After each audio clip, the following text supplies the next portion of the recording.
came to do. Hey, you know Man, what we came to do? Look, I'm in a league of my own. Y'all need to leave it alone. I'ma just eat everything. I'ma just leave you the bones. Call it an even exchange. There ain't no need to explain. Yeah, it should be overstood. Like when I hop on a plane and I fly over your hood. Y'all should be knocking on wood. Don't make me go against the grain. I ate my Wheaties, I'm good. Let's get it. We back for another episode of HBCU Flicks. It's your boy Kelly Flicks. At least I got good flicks if they shut us down. Let's get it. It's another episode of HBCU Flicks where we talk about strictly HBCU football. Let's get into it. Y'all know what time it is. Off the top of the show, we do what we always do, and we're going to talk about some tweets. Let's get into these tweets. All right, so a big topic in college football this past week, this week going on right now, is the fact that there's a big rule change. There's a rule change to the first down stoppage of time.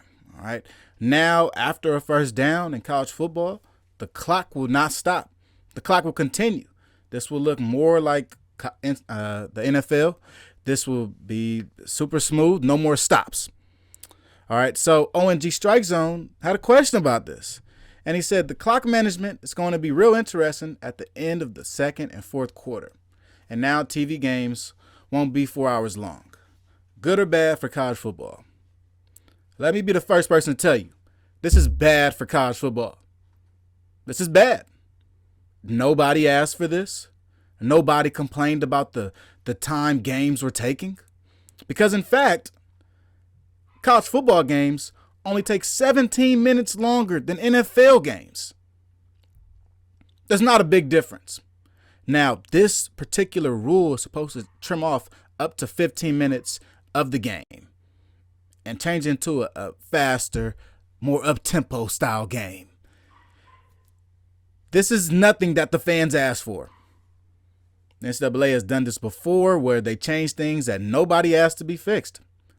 This rule was put in place in 1968. The rule is the age of some of our parents. Keep it a buck. There's no reason why this should have been changed. The main problem I have with it is that game clock stoppage allows the offense to reset and continue momentum with subs. All right, when you snap and get that first down and the clock stops, your subs can get in almost faster than the game clock can start ticking sometimes. Okay, you use that, and you use that extra 5 seconds to reset your offense and continue the drive.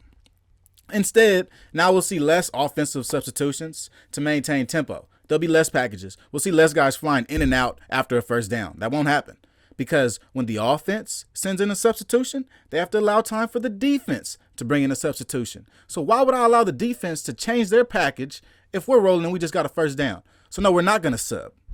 We're going to keep those same 11 up there. And we're going to go even faster.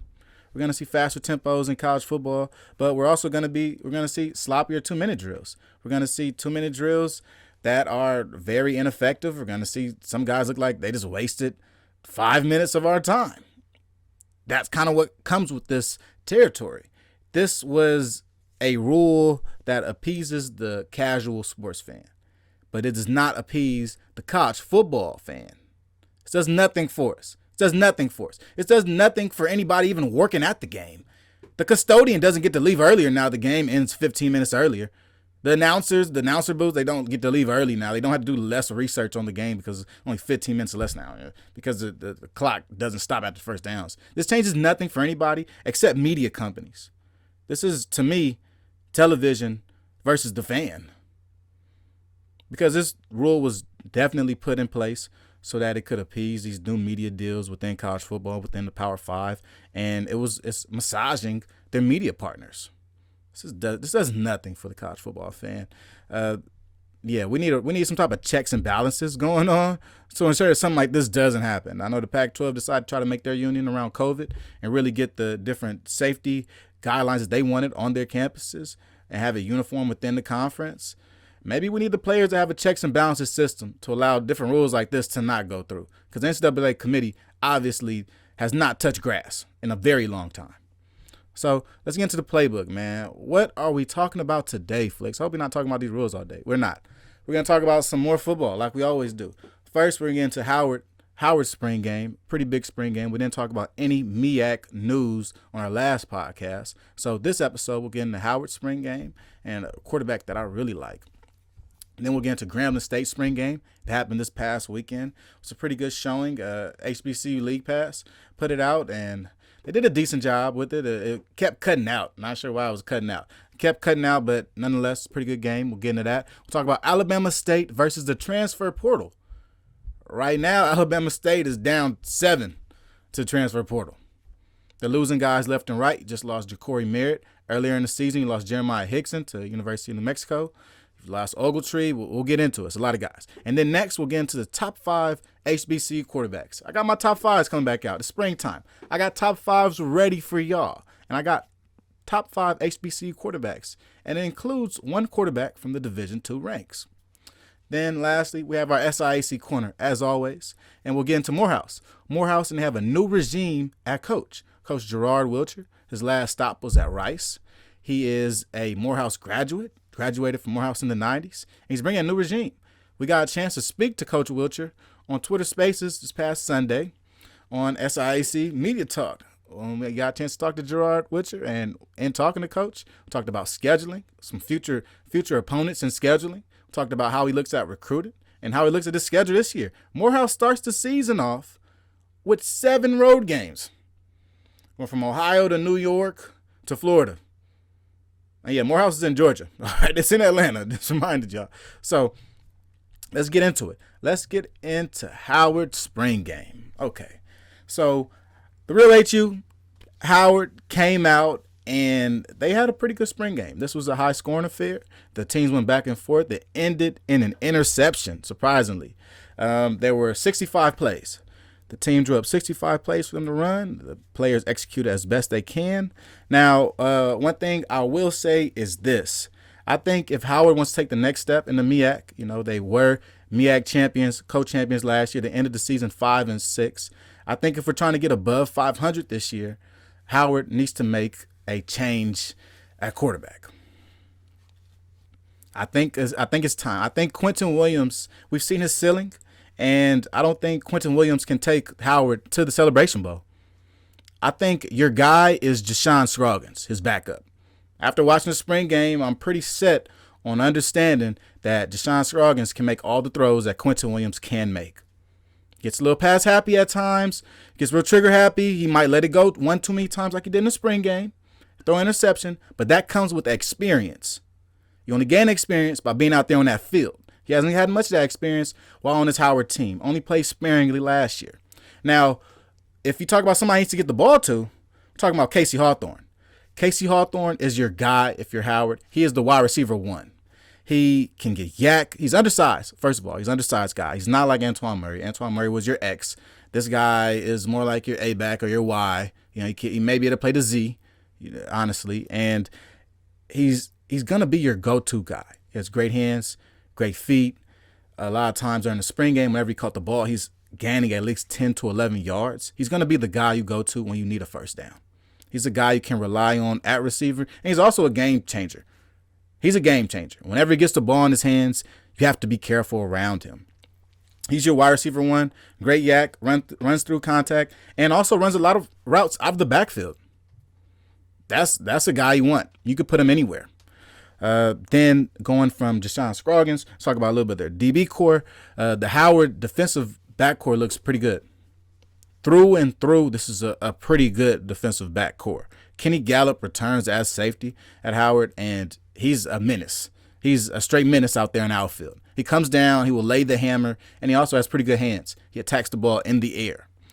Kenny Gallup gave a lot of problems, and Ray Williams also at corner presented a lot of problems for these Howard wide receivers. I like what he did in the spring game. He played very good in man coverage, had a PBU. He plays the ball very well, and he's so quick to the ball. He closes space a lot of times, so guys don't even look like they're open. So Howard has a lot to look forward to going into this fall. I do think the quarterback situation, in my opinion, is the big game changer for them. But on offense, they return all 3 running backs. You return the 3-headed beast. You return Ian Wheeler, your running back who also returns on kick returns, can take back 99-yard kick returns. You bring back Eden James as a sophomore, your speedy guy that you can move around, and really you can use him. You can use him as your gadget guy. Put him wherever you want to put him. He can even catch the ball. He caught a 40-yard bomb to start the spring game, by the way. He can even catch the ball, and he gets busy. And then lastly, you have your all-around back, your Jared Hunter. I think Jared Hunter will end up being the running back one. He'll take most of the carries because of what he can do in between the tackles. And you use Eden James in your and long situations to really move the sticks and allow him to get into space with guys. He did a very good job in space, creating separation from guys at running back. And he runs so violently. He'll go through you, and sometimes he loosens you up with moves to attack you. So I really like Eden James and what he's been doing. Quentin Williams, I didn't speak about him too much during this game, but he has a pretty decent underneath passing game. But in small windows, he's pretty inaccurate. And that's going to be a big question mark going into the season when it comes to winning these big games and commanding these game-ending drives. You're going to have to be able to really get the ball into tight windows consistently. So that's all I got on Howard this week. We'll jump right into Grambling State. So Grambling, they just had their spring game this past weekend. It was a pretty good showing. And look, let me tell you this. Grambling State offense and really this entire football team looks the part. They looked the part last year, size-wise, the eye test. They got past the eye test, in my opinion. A lot of these guys on offense and on defense have tremendous size. At quarterback, you got Miles Crawley. He's back there at around 6'5". You got Sunday Anderson at defensive end. That's around 6'3", 6'4". The rest of this receiving core is between 5'10" and 6'3". We've got this great size all across the board. And now we have a new offense. We got Coach Tony Hull that comes in as the offensive coordinator for Grambling. What he has done at Kansas really shows that he knows how to use running backs, and he comes into a great situation at Grambling. Grambling has a plethora of great running backs. They even had a great running back last year that's going to be in the draft this year, Maurice Washington. But this year, in comparison, you bring back Floyd Chalk, you have Elder, and you also have Deuce Williams at running back. So I brought up running backs for Tony Hull because Coach Tony Hull got to coach Khalil Herbert at Kansas and also Coach Puka Williams at Kansas and turned them into great running backs who ended up both playing in the NFL. Khalil Herbert still plays in the NFL to this day, both with 1,000-yard rushers at Kansas. Now, what Tony Hull's offense looked like during the spring game was some smoke and mirrors, but they were very strong spread sets. We saw a lot of strong spread sets from this offense. We saw some strong 11 sets. That is adding the tight end to your three receiver sets. And we saw a basic offense, but an offense with a lot of capabilities. Coach Hull definitely did not show his hand during this game, but he definitely gave everybody a taste of what you're going to have to deal with when it comes to handling this Grambling offense. This Grambling offense has a lot of firepower and pretty good play calling. They're going to move with blistering speed. They worked at no huddle pace the entire time during the spring game, and I expect them to continue that during the fall. Very simple reads for quarterbacks. A lot of running options. Impressive spread formations, as I said. They can incorporate a host of different players in these positions. We're talking about a very deep wide receiver core. This wide receiver core, let's go through the receiver core real quick before we take a look at the game. So this wide receiver core for Grambling currently looks like Lyndon Rash. It looks like Faison Wilkerson, Nason Dickerson, Tyson Bordeaux, J.R. Waters, and shout out to Triangle Offense. There's two more receivers that's going to be joining the team. C.J. Guidry, who's actually on the track team right now. You also bring in Majon Wright, a transfer from Arizona, University of Arizona, who's coming in this summer. So this Grambling offense just gets better and better. So let's go ahead and let's take a look at some of the spring game highlights, man.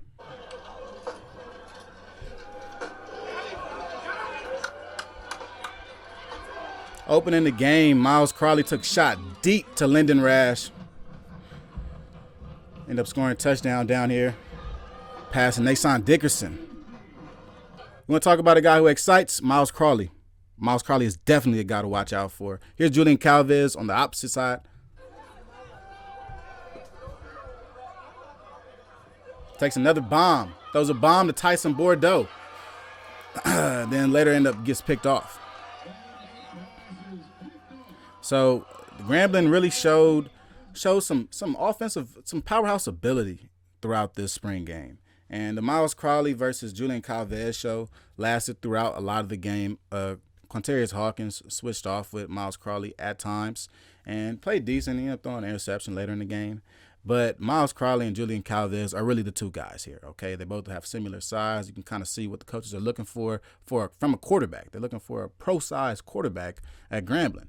Now, in doing that and trying to find your guy, it's going to be a little difficult, but I think Miles Crowley set himself apart this game because of his rocket arm. Julian Calvez has a pretty good arm, but sometimes he throws the ball a little late. Makes his arm appear a little stronger. I mean, a little less strong, a little weaker, right? But Miles Crowley throws a lot of on-time balls. Miles Crowley definitely went through this playbook and understands his money routes and where he likes to go with the ball. He does come with some experience, transferring from Alabama State last year and playing in a plethora of games, throwing the ball over 100 times, throwing for 700 yards, 4 touchdowns, 4 interceptions. He has experience. He's been out there, and he's somewhat seasoned. And when you're going and you're competing against a seasoned quarterback like Miles Crowley, you'll see kind of the things that he did at this spring game, which was a very strong performance. This is not Miles Crowley's first spring game. You know, he's a little ready for this. He seems seasoned, and I feel like this is Miles Crowley's year. So moving forward from Grambling, we'll get into another offense that just does not seem as strong, and they're going through some transfer issues. Let's get into Alabama State. Insert Alabama State. Okay, we're talking about some issues here in the transfer portal. They have already lost 2 impact players for their offense, as I just spoke about. Miles Crowley, quarterback, went from Alabama State to Grambling this past offseason. And then you have Jeremiah Hickson, their second leading receiver, transferred from Alabama State to the University of New Mexico during the early signing day. Now, we have new entries into the portal as of 2 weeks ago, out of the past 2 weeks. Most recently is Ersad Davis, all SWAC defensive back going into the transfer portal after the spring game. Now, if that ain't funny, I don't know what is. There's something going on at Alabama State, and a lot of guys are jumping ship because of it. Ja'Cory Merritt hopped into the transfer portal a week ago. Less than 7 days ago, Ja'Cory Merritt hopped into the portal. Andrew Ogletree hopped into the portal about 7 days ago also.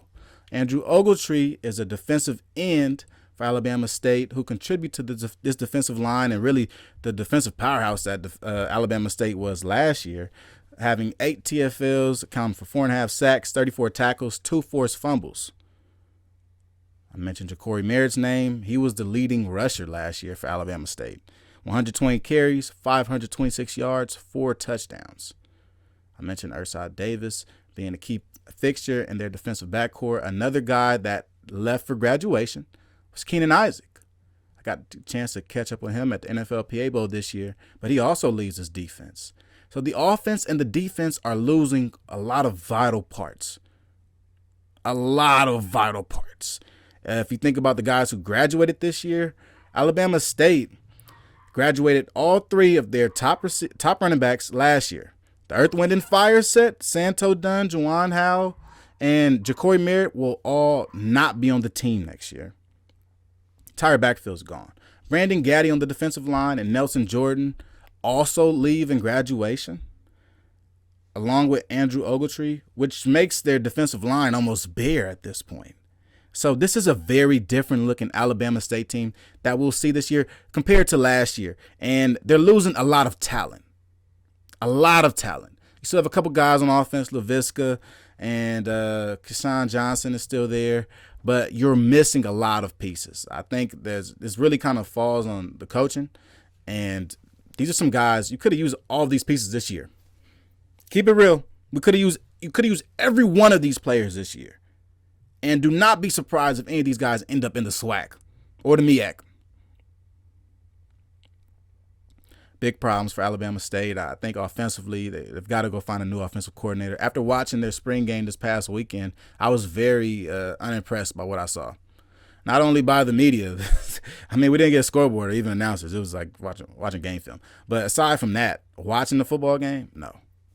That was bad. That was very bad. Give me a second there. That was very bad. So I think that what Alabama State has as an offense is a team that is now rebuilding. We're pushing to the rebuild. Demetrius Davis it's not working out. I'm sorry, it's not working out. This is not the go-to guy. This is not the guy that you want to lead your team at this point. He doesn't respond well to this offense. I don't think this is his type of offense. He may very well make a move very soon. I see that the backup quarterback looked decent during the spring game with a very strong arm. Shout out to Naquai Lett. Lett looked very good at quarterback. Number 2, if you have a chance to take a look at his game. He has a very strong arm. He made good decisions throughout the day. But that was the one bright spot within the spring game. This Alabama State team is in trouble. They're in big trouble. I mean, I think in the SWAC right now, they're going to have a lot of problems. This doesn't look like a team that's even close to competing. I'll give you guys a look at the spring game, just a couple of plays as I continue this rant. But Alabama State and the future of Demetrius Davis definitely has to be in doubt. After watching this game, I think he only completed 2 passes during the spring game. And look, I get it. You keep it simple. You don't want to show your hand. You don't want to play everybody. You don't want to show all the plays. Jackson State only had 5 plays. But they at least scored a damn touchdown. This Alabama State offense it looks remedial. I don't know if it's the guy running it or the guy calling it, but it doesn't look effective. And I can understand why a lot of offensive players have decided to hit the portal and make a better move for themselves, given the fact that this offense is going to have a lot of problems this year, and they had a lot of problems last year. They only averaged 19 points last year. They were among last in the SWAC in passing yards per game, among last in the SWAC among points per game. This Alabama State team has to find things and put them together very fast. Coach Eddie Robinson, he's put himself in this position, and I'm sure he's ready to dig himself out. We've seen a lot of different SWAC teams and HBCUs attract a lot of talent within their region. Now, there's this small transfer portal window right now where you can really re-up and find some guys, so hopefully Bama State can. But currently, they're reeling. Let's keep it real. They are reeling. This Alabama State team is the mayday, mayday, the mayday, mayday, mayday, mayday. You know what I mean? So let's get into my top 5 quarterbacks. Here are my top 5 quarterbacks in HBCU football this year. Take a good look at it, screenshot it, do what you got to do.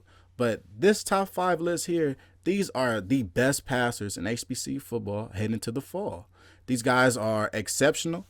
Davius Richard is among the best quarterback in HBCU football and among one of the best quarterbacks in the nation, in my opinion. Davius Richard and what he did last year was nothing short of spectacular. You know, when you talked about Shedeur Sanders and his tremendous job he did at quarterback for Jackson State last year, Davius Richard was right next to him. Davius Richard last year accounted for 40 touchdowns, 25 passing touchdowns, 15 rushing touchdowns. And he also accrued, 15 touchdowns on the ground, including 700 rushing yards. He rushed for more yards than Alabama State's leading rusher. Davius Richard is a unit out there, and his efficiency is at 156%. At 156, this lands him around some of the top passers in the nation. It lands him around number 20. He is just above Drake May, who has a 157 efficiency rating, and just below Shedeur Sanders, who has a 159 efficiency rating. The highest efficiency rating of last year was C.J. Stroud at 177%. After that, it fell off to 162, then 154 was a little more regular. All right, so that's just giving you a taste of what Davius Richard is and how much of a game changer Davius Richard is as a passer and a thrower. He has definite problems for the MEAC, and he will be more of a national problem this year coming up. He'll even get a chance to face off at UCLA at the Rose Bowl this year to show off his talents. So then next up, we'll get into Jeremy Moussa. Jeremy Moussa, or Moose, as a lot of fans at FAMU like to call him, is among the top quarterbacks in the SWAC. He is my QB1 in the SWAC today.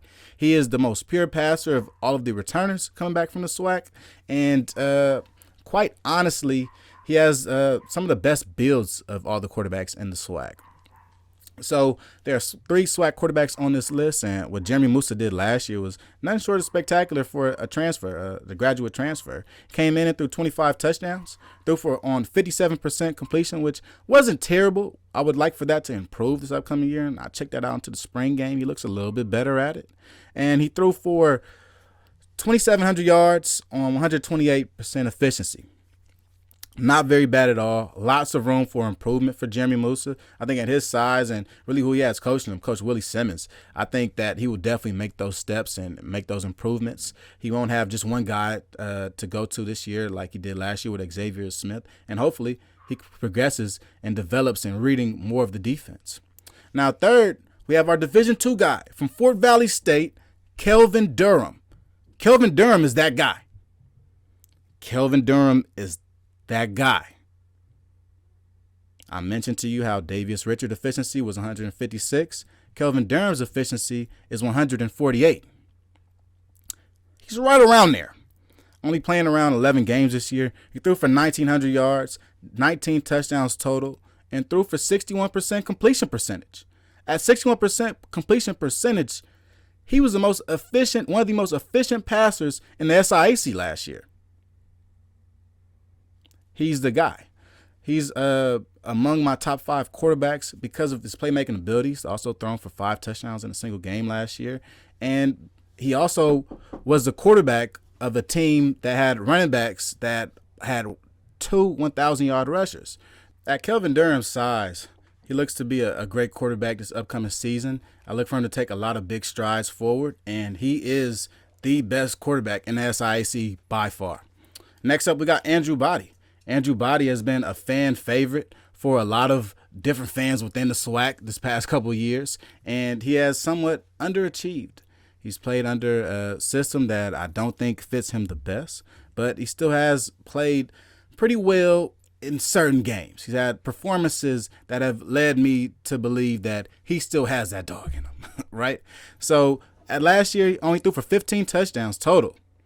He was injured about a game, I think one game. He threw for 58% completion percentage on 1,400 yards, 633 yards rushing. 1,800 yards passing, and he threw on 126% efficiency. It weren't crazy numbers last year. There's the thing about Andrew Body. There's a lot of questions of potential. The biggest question about Andrew Body is how good can he be? And I think this year we will see the best Andrew Body that there is at Texas Southern. Lastly, we got Trayzon Connolly. Trayzon Connolly is a big question mark in the SWAC. He is one of the most interesting quarterbacks you will find in college football. Last year, he had 24 touchdowns total.